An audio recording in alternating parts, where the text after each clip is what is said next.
আসসালামু আলাইকুম রহমতুল্লাহ বরকাতুহ। বারোয়াখালী নানা মিয়াপাড়ার কৃতি সন্তান বিশিষ্ট ব্যবসায়ী বিশিষ্ট ব্যবসায়ী জনাব গুরা মিয়া সওদাগরের ছোট ছেলে, আমার অনেক আদরের ভাগিনা, হঠাৎ করে অসুস্থ হয়ে গিয়েছিলেন, আপনারা সবাই জানেন। তো ওনাকে অনেকদিন চিকিৎসার পরে বাড়িতে নিয়ে আসা হয়েছে। আজকেও আবার মোটামুটি সুস্থ হয়েছে, একটু সুস্থ হয়েছে। আজকেও আবার ঢাকার উদ্দেশ্যে রওনা দিবেন, পুনরায় আবার ভালো হয়ে যাওয়ার জন্য নতুন করে আবার চিকিৎসা শুরু করবেন। বাংলাদেশের এবং দেশের বাইরে ভাই বোনদের সবাইকে দৃষ্টি আকর্ষণ করছে, আপনারা যারা আমার প্রিয় ভাগিনাকে চিনেন সবাই ওনার জন্য একটু দোয়া করবেন। ওনাকে আজকেও আবার ঢাকার উদ্দেশ্যে আমার ভাই গুরা মিয়া সওদাগর সহ ওনারা আবার ঢাকার উদ্দেশ্যে রওনা দিবেন আজকে।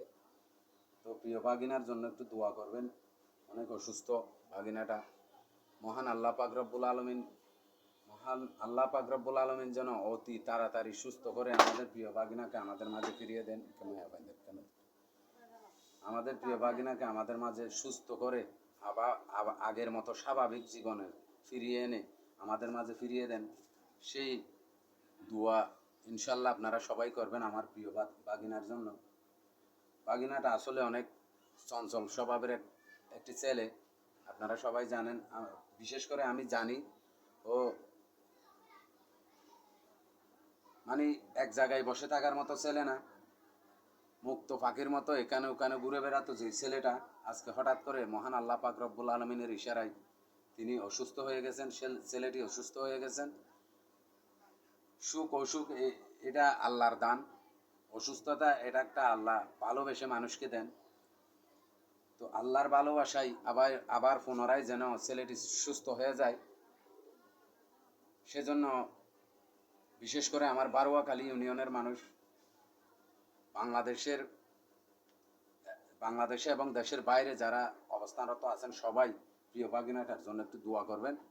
যারা সৌদি আরবে আছেন বিশেষ করে তাদেরকে বলবো, মক্কায় যদি গিয়ে থাকেন আপনারা কোনো কারণে,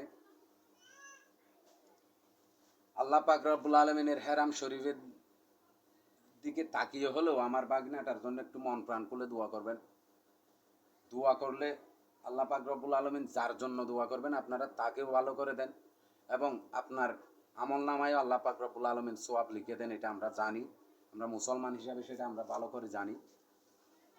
তো প্রিয় ভাগিনাটার জন্য আপনারা একটু মন প্রাণ খুলে দোয়া করবেন, এই আশা রেখে আমি বিদায় নিচ্ছি। আসসালামু আলাইকুম ওয়া রাহমাতুল্লাহি ওয়া বারাকাতুহু।